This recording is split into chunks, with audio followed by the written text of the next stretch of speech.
Hello guys, मैं सुरेश कुमार आपका स्वागत करता हूं एजुकेशनल स्टडी पॉइंट आई में। मैं आज एनसीईआरटी क्लास 10 का जो जीव विज्ञान का पार्ट है, जीव विज्ञान के पार्ट में चैप्टर 6 लेकर आया हूं। चैप्टर 6 जो है जैव प्रक्रम।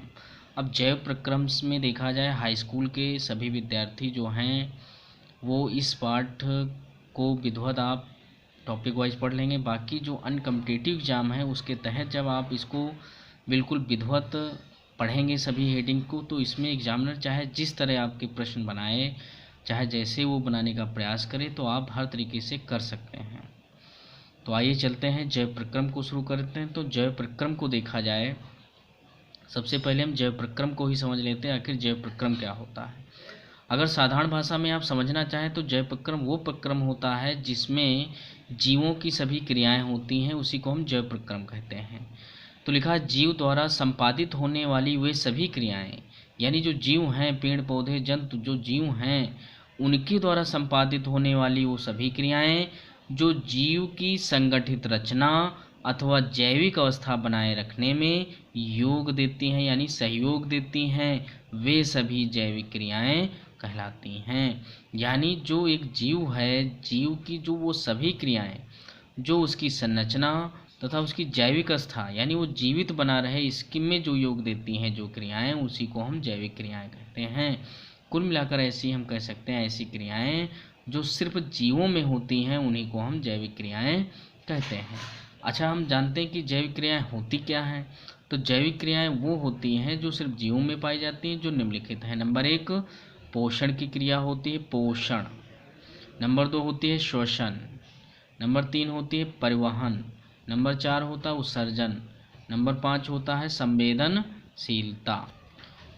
तो ये 5 जो हैं क्रियाएं आपकी जैविक क्रियाएं। हालांकि इसके अलावा देखा जाए तो वृद्धि होता है, प्रजनन होता है, ये सारी क्रियाएं भी जीवों में ही होती हैं, लेकिन ये जैविक प्रक्रियाओं में नहीं, ये जीवों के लक्षण में आता है, ये भी लक्षण हैं। तो इस प्रकार हम इन 5 प्रक्रियाओं को पढ़ेंगे। आइए चलते हैं जैविक प्रक्रियाएं। तो इसमें अगर देखा जाए, सबसे पहले हम पोषण को लेते हैं। आखिर अच्छा पोषण क्या होता है, तो ये आप ध्यान रखना, ये सभी हम एनसीईआरटी बुक से आपको पढ़ा रहे हैं। एनसीईआरटी जो बुक है आपकी भारत की, उसके माध्यम से आपको हम पढ़ाने का प्रयास करें। इसमें हम सबसे पहले पार्ट 6 में देखा जाए पोषण, सबसे पहले पोषण है। आइए पोषण क्या होता है इसको समझते हैं। तो ये सारे हम एक मुहिम चलाए हैं कि साइंस के जो विद्यार्थी हैं वो भी पढ़ें, और साथ में अन्य जो प्रतियोगी परीक्षाएं हैं होती हैं उसके लिए भी ये नोट्स तैयार कर लेंगे, ताकि आपको किसी भी तरीके से कोई भी परेशानी ना हो, सब आप जड़ से समझेंगे। तो आप नए वीडियो प्राप्त करने के लिए हमारे चैनल को सब्सक्राइब कर लेना, तथा सबसे पहले वीडियो प्राप्त करने के लिए बेल आइकन अवश्य दबाना, तथा वीडियो को लाइक शेयर करना और कमेंट अवश्य करना। आइए चलते हैं, सभी जीवधारियों को जीवित अवस्था में बनाए रखने के लिए, यानी पोषण को बात समझना है, यानी जितने भी जीवधारी हैं, यानी जितने भी जीव होते हैं, उनको जीवित अवस्था बनाए रखने के लिए भोजन की आवश्यकता होती है, जो उपापचयी क्रियाओं के संचालन के लिए ऊर्जा प्रदान करते हैं। यानी भोजन से आपको क्या मिलती, ऊर्जा, और इन्हें पोषक पदार्थ कहते हैं। तो यानी जो हम भोजन के रूप में ग्रहण करते हैं उन्हें क्या कहते हैं, पोषक पदार्थ। क्या कहते हैं, पोषक पदार्थ। तथा पोषक पदार्थों को प्राप्त करने की प्रक्रिया को पोषण कहते हैं। यानी जो हम भोजन के रूप में ग्रहण करते हैं वो क्या होते हैं, पोषक पदार्थ, और इन पोषक पदार्थों को ग्रहण करने की जो प्रक्रिया है उसी को हम पोषण कहते हैं। बात समझ गए। तो पोषण कहते हैं, तो पोषण आप समझ गए, पोषण वह प्रक्रिया है जिससे हमें ऊर्जा मिलती है। तो उम्मीद करते हैं आपको पोषण समझ में आएगा। पोषण क्या होता है, पोषण आप समझ गए होंगे। अब ये पोषण से आपको ऊर्जा मिलती है, तो आपके ये प्रश्न अगर जो कॉम्पिटिटिव एग्जाम में कैसे पूछा जाएगा, तो वह प्रक्रिया जिसके द्वारा जंतुओं या जीवों को जो है पोषण प्राप्त होता है, ऊर्जा प्राप्त होती है, उसे क्या कहते हैं, तो पोषण कहते हैं। वह प्रक्रिया क्या है, पोषण। आगे चलते हैं पोषण के कार्य। आखिर ये पोषण जो होता है इसके कार्य समझ लेंगे तो आपको सारी चीज़ें समझ में आएंगी। तो पहले पोषण आपने समझा, पोषण के कार्य समझते हैं। तो पोषण का जैविक प्रक्रम में निम्नलिखित प्रमुख कार्य हैं। आइए चलते हैं, पोषण के कार्य क्या हैं। तो सबसे पहला पॉइंट तो यही है कि पोषण के द्वारा जीवों को ऊर्जा प्राप्त होती है। आप सभी लोग जानते हैं पोषण वही प्रक्रम है जिसके द्वारा ऊर्जा प्राप्त होती है, जिससे जीवों की उपापचयी क्रियाएं तथा कार्यकी क्रियाएं संपन्न होती हैं। यानी एक तो उपापचयी क्रियाएं जो आप कार्य करते हैं दिनचर्या में, वो सभी कार्य किसके द्वारा होते हैं, इन्हीं ऊर्जा के माध्यम से होते हैं। अब कार्य की क्रियाओं का मतलब है जैसे आप चलते हैं, कार्य करते हैं, खाते हैं, स्नान करते हैं, इन सब में ऊर्जा की आवश्यकता होती है। तो ये सारी ऊर्जा कहाँ से प्राप्त होती? पोषण से। दूसरा कार्य की बात करती तो पोषण के माध्यम से जीवों में कोशिका विभाजन से वृद्धि होती है। यानी दूसरा पॉइंट अगर देखा जाए तो वृद्धि होती है, पहला पॉइंट देखा जाए तो ऊर्जा प्राप्त होती है। सबसे पहले ऊर्जा प्राप्त होती है, दूसरा पॉइंट हो जाएगा तो वृद्धि होती है। वृद्धि मतलब बढ़ना। तो यानी ये ऊर्जा जो है, यही जो पोषण जो है, पोषण से ऊर्जा मिलती है, साथ में कोशिका विभाजन होता है जिससे सभी जीवों में वृद्धि भी होती है। फिर तीसरी बात करें तो पोषण की प्रक्रिया द्वारा शरीर में टूट फूट की मरम्मत करना। यानी हमारे शरीर में कभी कभी घाव हो जाता है या कट फिट जाते हैं या कोई चीज़ टूट फूट जाती है, तो उसकी भरपाई कैसे होती है, यानी वो फिर से उसी तरह कैसे होता है, तो उसकी मरम्मत जो है इस पोषण यानी पोषण के माध्यम से ही होती है। अगले पॉइंट की ओर चले तो भोजन यानी पोषक पदार्थों के द्वारा जीवों के शरीर का प्रतिरक्षा तंत्र नियंत्रित व संचालित होता है। यानी प्रतिरक्षा तंत्र का मतलब होता है इम्यूनिटी सिस्टम। यानी हमारे शरीर में जो इम्यूनिटी सिस्टम होता है उसको मजबूत करने में वो कौन सहायक होता है? पोषक पदार्थ। यदि हम पोषक पदार्थ ना लें तो हमारे प्रतिरक्षा तंत्र धीरे धीरे क्षीण होने लगा। यानी प्रतिरक्षा तंत्र को नियंत्रित, संचालित व मजबूती प्रदान करने के लिए पोषक पदार्थ यानी भोजन यानी पोषण क्रिया ही सहायक होती है। अगला पॉइंट चले तो पोषण की प्रक्रिया के द्वारा रासायनिक क्रियाएं नियमित होती हैं, अर्थात एंजाइम और हार्मोन्स व्युत्पन्न होते हैं। यानी एंजाइम और हार्मोन जो है पाचन में सहायक होते हैं, लेकिन ये एंजाइम और हार्मोन्स बनते किसके कारण हैं? ये बनते हैं पोषण प्रक्रिया। यदि पोषण ही ना होगा तो एंजाइम हार्मोन्स भी नहीं बनेंगे।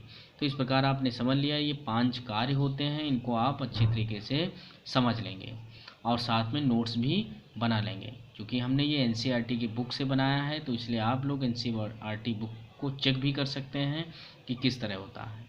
तो हम टॉपिक वाइज कोई भी टॉपिक नहीं छोड़े हैं, सारी चीज़ें आप पढ़ते चलेंगे। तो सबसे पहले आपने पोषण पढ़ा, पोषण के फिर आपने क्या पढ़ा? पोषण के कार्य। अब हम चलते हैं पोषण के प्रकार की ओर। आखिर पोषण कितने प्रकार का होता है, चलिए चलते हैं। तो पोषण मुख्यतः 2 प्रकार का होता है। आप जानते होंगे स्वपोषी पोषण और परपोषी। स्वपोषी मतलब ऐसे जीव जो स्वयं भोजन का निर्माण करते हैं। परपोषी पोषण को हम विषम पोषी पोषण भी कहते हैं क्योंकि इसमें भोजन के लिए दूसरों पर निर्भर होना पड़ता है। आइए चलते हैं स्वपोषी पोषण को सबसे पहले समझते हैं। सबसे पहले स्वपोषी पोषण, तो वे जीव जो सरल अकार्बनिक यानी यहाँ पर ध्यान देना, सरल अकार्बनिक पदार्थों तथा बाह्य ऊर्जा स्रोतों की सहायता से अपना भोजन स्वयं बना लेते हैं, स्वपोषी जीव कहलाते हैं। स्वपोषी जीव कहलाते हैं यानी जो स्वयं भोजन बना लेते हैं स्वपोषी जीव कहलाते हैं। तथा पोषण की इस विधि को स्वपोषी पोषण कहते हैं। यानी स्वपोषी पोषण क्या होता है? जो स्वपोषी जीव होते हैं जो भोजन बना लेते हैं स्वयं, और इस प्रकार के पोषण को हम स्वपोषी पोषण कहते हैं। तो बात ये आती स्वपोषी पोषण करते कौन है? तो आपको हमने बताया है हरे पेड़ पौधे जो हैं स्वपोषी पोषण करते हैं क्योंकि प्रकाश संश्लेषण क्रिया द्वारा स्वयं भोजन का निर्माण कर लेते हैं। और शैवाल भी प्रकाश संश्लेषण करते हैं। कुछ जीवाणु जो हैं आप जानते होंगे रसायन संश्लेषण क्रिया करते हैं। और युगलीना जंतु और वनस्पति के बीच की कड़ी है। क्यों? क्योंकि युगलीना एक ऐसा जंतु है जिसमें हरित लवक होता है, स्वयं भोजन का निर्माण कर लेता है। तो आपने स्वपोषी पोषण को समझ लिया क्या होता है? ऐसे जीव जो स्वयं भोजन का निर्माण करते हैं तो उन्हें हम स्वपोषी जीव कहते हैं तथा इस प्रकार के पोषण को स्वपोषी पोषण कहते हैं। आगे चलते हैं परपोषी पोषण। तो परपोषी पोषण को हम विषम पोषी पोषण भी कहते हैं। क्यों? वे जीव जो भोजन के लिए अन्य जीव जंतुओं पर आश्रित रहते हैं, ऐसे जीवों को परपोषी जीव तथा इस प्रकार के पोषण को परपोषी पोषण या विषम पोषी पोषण कहते हैं। यानी जितने भी जंतु होते हैं वो सभी क्या करते हैं? विषम पोषी पोषण करते हैं। इसके अतिरिक्त अन्य जीव जैसे आप वनस्पतियों में लें तो कवक है, जीवाणु है, वो सभी भी क्या करते हैं? विषम पोषण करते हैं। आइए चलते हैं कौन कौन होते हैं। जैसे समस्त बहुकोशिकीय जंतु, जितने भी बहुकोशिकीय जंतु हैं वो सब करते हैं परपोषी पोषण। युगलीना को छोड़कर अन्य सभी एक कोशिकीय जंतु भी क्या करते हैं? परपोषण करते हैं। आइए चलते हैं। तो जो परपोषण होता है तो आपने सबसे पहले स्वपोषण और परपोषण समझ लिया। अब हम चलते हैं स्वपोषण। सबसे पहले चलते हैं स्वपोषण। स्वपोषण की कौन सी प्रक्रिया होती है? अभी हमने बताया था प्रकाश संश्लेषण क्रिया। तो अब हम प्रकाश संश्लेषण क्रिया को समझ लेते हैं। तो स्वपोषी जीव अपना भोजन जिस प्रक्रिया के द्वारा बनाते हैं उसे हम प्रकाश संश्लेषण कहते हैं। यानी प्रकाश संश्लेषण वह क्रिया है जिसके द्वारा पेड़ पौधे यानी या स्वपोषी स्वयं भोजन का निर्माण करते हैं, उसी को हम प्रकाश संश्लेषण क्रिया कहते हैं। तो ये प्रकाश संश्लेषण है क्या? तो यहाँ पर प्रकाश संश्लेषण आपके लिखिए। तो प्रकाश संश्लेषण वह प्रक्रिया है जिसमें हरे पौधे सरल अकार्बनिक पदार्थ हों। सरल अकार्बनिक पदार्थ मतलब कार्बन डाइऑक्साइड। सरल अकार्बनिक पदार्थ क्या है? कार्बन डाइऑक्साइड, क्योंकि कार्बन डाइऑक्साइड में कार्बन उपस्थित होता है।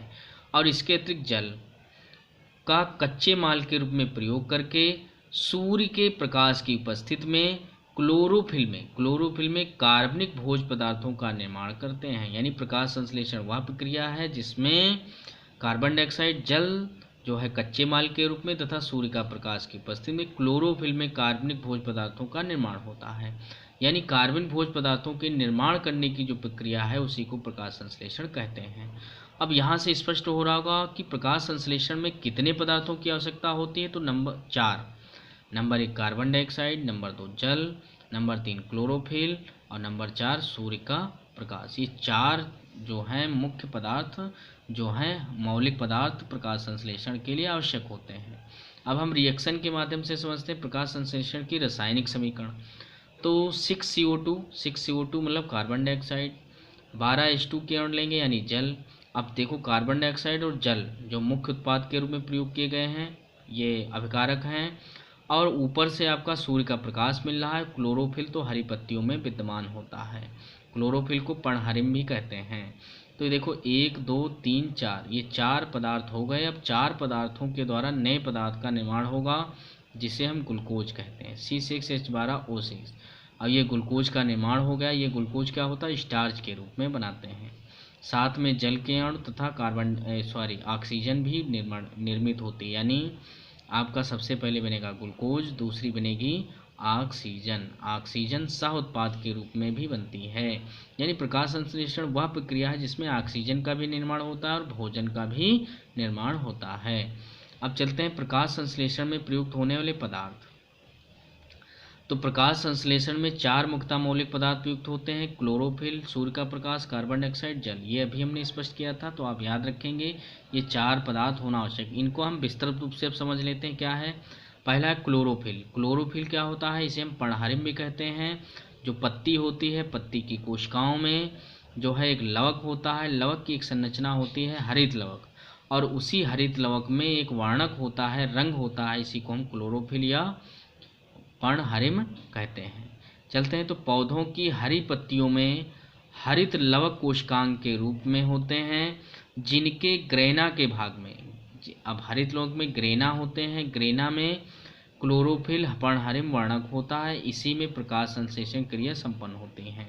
यानी प्रकाश, ये पूछा जाता है प्रकाश संश्लेषण क्रिया कहाँ होती, तो सबसे पहले बात आप कहेंगे हरित लवक में। और हरित लवक में किस में होती है, तो आप कहेंगे ग्रेना में। और ग्रेना के जो वर्णक होता है पर्णहरिम, उसमें ये संपन्न होती है, क्योंकि ये जो है प्रकाश अवशोषण में सहायक होता है। तो पहला आपने समझ लिया क्लोरोफिल। अब चलते हैं दूसरा, सूर्य के प्रकाश की ओर। तो पौधों के हरे भागों में क्लोरोफिल के द्वारा दृश्य प्रकाश, बात ध्यान रखना, दृश्य प्रकाश यानी आपका अवरक्त प्रकाश होता है या अन्य प्रकाश जो होते हैं जो अदृश्य होते हैं, उस प्रकाश को अवशोषित जो है नहीं किया जाता पौधों द्वारा। पौधों द्वारा कौन अवशोषित होता? सिर्फ दृश्य प्रकाश। तो ये भी कभी कभी कॉम्पिटिटिव एग्जाम में भी पूछ लिया जाता है प्रतियोगी परीक्षाओं में कि दृश्य प्रकाश जो पेड़ पौधे हैं वो कौन सा प्रकाश अवशोषित करते हैं, तो दृश्य प्रकाश। और प्रकाश का संश्लेषण करके दृश्य प्रकाश का अवशोषण करते हैं, और प्रकाश संश्लेषण करके प्रकाश ऊर्जा, प्रकाश में कौन ऊर्जा होती? विकिरण ऊर्जा। विकिरण ऊर्जा को रासायनिक ऊर्जा में बदल देते हैं। यानी सूर्य का प्रकाश दूसरा सबसे इम्पोर्टेंट प्रकाश संश्लेषण क्रिया के लिए आवश्यक है। नोट देखा जाए, प्रकाश संश्लेषण क्रिया सबसे अधिक लाल प्रकाश में होती है। लाल प्रकाश में सर्वाधिक तेज तथा हरे प्रकाश में मंद होती है। यानी अगर प्रकाश देखा जाए सभी प्रकाश में प्रकाश संश्लेषण क्रिया हो जाती है, लेकिन प्रकाश संश्लेषण के सबसे लिए अगर जो अच्छा कोई प्रकाश है तो लाल प्रकाश, और हरा प्रकाश सबसे जो है इसमें सबसे मंद प्रक्रिया होती है, यानी सबसे मंद होती है हरे प्रकाश में।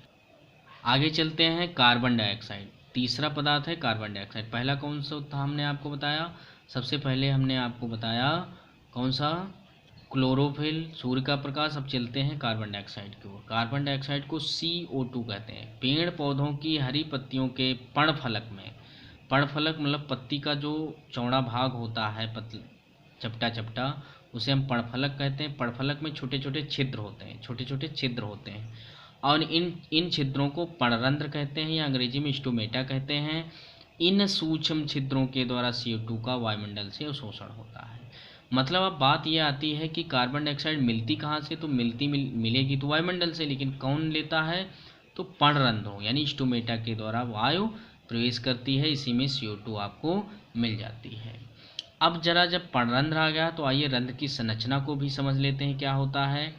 तो पत्तियों के वायवीय भाग के रूप में रंध्र कार्य करता है, यानी पत्तियों में जो है एक वायवीय भाग होता है। रंध्र प्रत्येक पर्ण रंध्र सेम के बीज के आकार की 2 रक्षक कोशिकाओं से घिरा रहता है। ध्यान रखना, जो रंध्र होता है यानी जो छिद्र होता है, वो छिद्र क्या होता है, रक्षक कोशिकाओं के घिरा रहता है। इन रक्षक कोशिकाओं में अनेक क्लोरोप्लास्ट होते हैं, और ये रक्षक कोशिकाएं रंध्र को खुलने व बंद करने में सहायक होती हैं। यानी जो आपका रंध्र होता है वो खुलने और बंद होने में सहायक होती, कौन, रक्षक कोशिकाएं। रक्षक कोशिकाएं कितनी होती हैं, 2। आगे चलते हैं। तो प्रायः पौधों की वायु की आवश्यकता न होने पर रंध्र बंद रहते हैं। तो ये भी बात ध्यान रखना कि पौधों की जब वायु की आवश्यकता नहीं होती, अर्थात प्रकाश संश्लेषण क्रिया नहीं होती, तो रंध्र बंद रहते हैं। अब जरा समझ लेते हैं। तो ये आप देख रहे हैं, ये पत्ती है, ये क्या है, पत्ती है। ये कोई भी मान लीजिए पौधा है, उसकी पत्ती है। इसी को, ये जो भाग है, इसी को हम पर्णफलक कहते हैं। अब सूक्ष्मदर्शी की सहायता से इतने भाग को हम देखें, सिर्फ इतना भाग, जब इतना भाग देखेंगे तो कुछ ये चौकोर देखो था, यहाँ चौकोर हमने देखा, तो ये छोटे छोटे छिद्र के रूप में ये रंध्र दिखाई पड़ रहे हैं। अब ये जो रंध्र दिखाई पड़ रहे हैं, रंध्रों को आप विस्तृत रूप में देखिए तो एक रंध्र ऐसा दिखाई पड़ता है। ये आपकी 2 देखो हो गई रक्षी कोशिकाएं, ये देखो सेम के बीज के समान होती हैं, कौन सी, रक्षक कोशिकाएं। तो देखो लिखा है रक्षी कोशिकाएं या रक्षक कोशिकाएं। तो ये दोनों हो गई रक्षक कोशिकाएं, और इसमें देखो हरे हरे रंग के दिख रहे हैं, इन्हें हम हरित लवक कहते हैं, और साथ में माइटोकॉन्ड्रिया भी उपस्थित रहते हैं। और ये जो बीच में भाग दिख रहा है, ये आपका क्या है, रंध्र, इसी को हम स्टोमेटा कहते हैं। इसी के माध्यम से CO2 प्रवेश करती है और O2 बाहर निकलती है। तो इस प्रकार आपने देख लिया ये रंध्र की संरचना। भली बात आप समझ रहे होंगे। एक पत्ती होती, पत्ती को सूक्ष्मदर्शी से देखें तो ये भाग दिखाएगा, इसमें कई सारे रंध्र, और एक रंध्र को सूक्ष्मदर्शी से देखेंगे तो इस तरह दिखाई देगा। तो ये रंध्र की संरचना। और चौथा जो प्रकाश संश्लेषण प्रक्रिया में आवश्यक है वो क्या है, जल। अब जल को समझते हैं। जल प्रकाश संश्लेषण का प्रमुख कच्चा पदार्थ है, जो स्थलीय पौधों में जड़ों के मूल रोमों द्वारा अवशोषित होकर, यानी जड़ का जो मूल रोम होता है उसके द्वारा जल अवशोषित होता है, और जाइलम ऊतक के द्वारा, ध्यान रखना, जल किसके द्वारा अवशोषित होकर पत्तियों तक पहुंचता है, तो जाइलम ऊतक के द्वारा पत्तियों तक पहुंचता है। और जल प्रकाश संश्लेषण में O2 निर्माण का प्रमुख स्रोत है। बात ये प्रश्न यहाँ पर पूछा जाता है कि प्रकाश संश्लेषण में जो ऑक्सीजन बनती है वो किसके द्वारा बनती है, तो 2 पदार्थ होते हैं, कार्बन डाइऑक्साइड, एक जल। तो आप ध्यान रखना, जल से जो है ऑक्सीजन का निर्माण होता है। तो उम्मीद करते हैं आपने प्रकाश संश्लेषण पहले समझा, प्रकाश संश्लेषण के जो आवश्यक पदार्थ हैं उनको भी समझा। तो आवश्यक पदार्थ पुनः रिकॉल करते हैं। सबसे पहले आपका सूर्य का प्रकाश, क्लोरोफिल, कार्बन डाइऑक्साइड और जल, 4 जो है ये प्रकाश संश्लेषण में अति आवश्यक भूमिका निभाते हैं। आइए हम प्रकाश संश्लेषण को प्रयोग के माध्यम से समझते हैं कैसे होता है। तो आप जानते हैं प्रकाश संश्लेषण क्रिया का प्रदर्शन उद्देश्य सबसे पहले निर्धारित करेंगे। तो प्रकाश संश्लेषण क्रिया में ऑक्सीजन मुक्त होती, उसका प्रदर्शन, यानी क्या प्रकाश संश्लेषण में ऑक्सीजन मुक्त होती, इसका प्रदर्शन हम करें। तो देखिए आवश्यक सामग्री आपको लेनी होगी, क्या क्या, एक बड़ा बीकर लेंगे, कांच का एक कीप लेंगे, परख नली लेंगे, जली पौधा लेंगे।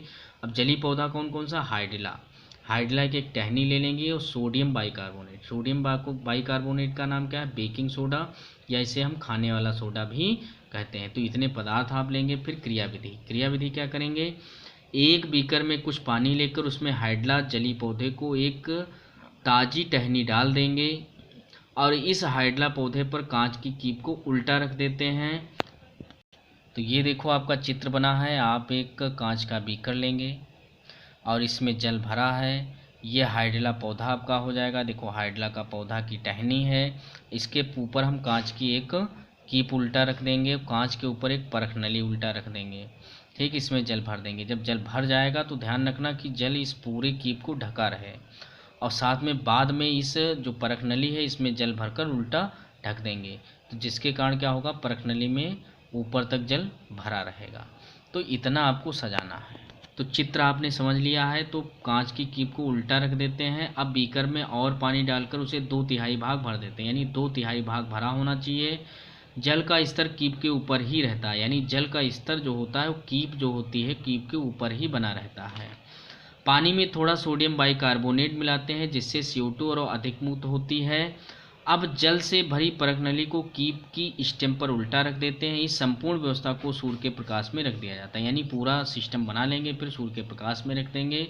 अब प्रेक्षण से क्या मिलता है, हाइड्रिला के पौधे के कटे सिरे से गैस के बुलबुले परखनली के ऊपर उठते दिखाई देते हैं, यानी जब प्रकाश संश्लेषण क्रिया होगी सूर्य के प्रकाश में होगा तो क्या होगा। अब देखो चारों चीज़ें हो गई, हाइड्रिल के पौधे में क्लोरोफिल होगा और वायु में घुली रहती है, उसमें जल में घुली रहती है CO2, उससे मिल जाएगी। और साथ में और CO2 अगर लेना है तो क्या करेंगे, सोडियम बाइकार्बोनेट मिला देंगे तो CO2 और अधिक उत्पन्न होगी। और जल तो आपको जल में है ही है, और साथ में आप जानते हैं सूर्य का प्रकाश, तो सूर्य का प्रकाश सूर्य के प्रकाश में रख देंगे तो बुलबुले निकलते दिखाई देते हैं। ये बुलबुले परखनली में क्या होता है, ऊपर की ओर उठकर एक अंगारे व जलती माचिस की तीली से उसे मुंह वाले भाग की ओर ले जाते हैं, तो लौ एकदम कुछ तेज हो जाती है। इससे ऑक्सीजन की उपस्थिति का परीक्षण हो जाता है, यानी इसमें ऑक्सीजन है, ऑक्सीजन प्रकाश संश्लेषण क्रिया में निकली है, ये साबित करता है कि प्रकाश संश्लेषण क्रिया हुई है। तो ध्यान रखना, O2 आग जलाने में सहायक गैस है। O2 क्या करती है, आग को जलाने में सहायक होती है। तो ये भी कॉम्पिटिटिव एग्जाम में कई बार पूछा गया है कि ऑक्सीजन जो है कौन सी गैस जो है आग जलाने में सहायक होती, तो ऑक्सीजन। निष्कर्ष क्या निकला, इससे निष्कर्ष ये निकलता है कि तेजी से जलता अंगारा या जलती माचिस की तीली यह स्पष्ट करता है कि यह गैस ऑक्सीजन गैस है। अतः स्पष्ट होता है कि प्रकाश संश्लेषण क्रिया हुई है और ग्लूकोज स्टार्च के अतिरिक्त सह उत्पाद के रूप में ऑक्सीजन मुक्त हुई। अब ऑक्सीजन निकली, इससे ये साबित होता है कि इसमें प्रकाश संश्लेषण क्रिया हुई। तो ये देखो आपका प्रदर्शन हम पुनः बताते हैं। सूर्य के प्रकाश में देखो सूर्य का प्रकाश मिल रहा है, ये हरा पौधा है, इसमें क्लोरोफिल विद्यमान है, जल मिल जाएगा और इसमें CO2 जो है आपको इसमें घुली होती। साथ में हम क्या डाल देते हैं, बेकिंग सोडा। बेकिंग सोडा क्या होता है, NaHCO3, यानी बेकिंग सोडा डाल देंगे तो इसमें ऑक्सीजन कार्बन डाइऑक्साइड और बनने लगेगी। जब और बनने लगेगी तो क्या होगा, तो जब होगा तो यहाँ देखो सिरे से ये जो है ऑक्सीजन के बब्बुल जाते हुए ड्रॉप दिखाई देते हैं, तो ये क्या हैं, ऑक्सीजन के बुलबुले हैं। और ये ऑक्सीजन यहाँ पर खाली स्थान पर एकत्रित हो जाएगी। अब इसको हम परखनली को उठा लेंगे, यहाँ पर माचिस की तीली या कोई अंगारा ले लेंगे, रखे रहेंगे, तो जब आप निकालेंगे तो ये ऑक्सीजन जब यहाँ पर निकलेगी तो एकदम से यहाँ पर तेज हो जाएगी लौ, और जब तेज हो जाएगी तो इससे स्पष्ट होता है कि ऑक्सीजन निकली है और प्रकाश संश्लेषण क्रिया हुई है। तो उम्मीद करते हैं ये आप सब लोगों को समझ में आया होगा, और इतना पूरा वीडियो देखने के लिए धन्यवाद। और साथ में इसके आप नोट्स तैयार कर लेंगे ताकि आपको विज्ञान की सही समझ विकसित हो सके, और इसमें कोई भी कमी नहीं है कि ये कोई जो इम्पोर्टेंट प्रकरण नहीं, सारे इम्पोर्टेंट प्रकरण हैं और NCERT बुक से लिए गए हैं। धन्यवाद।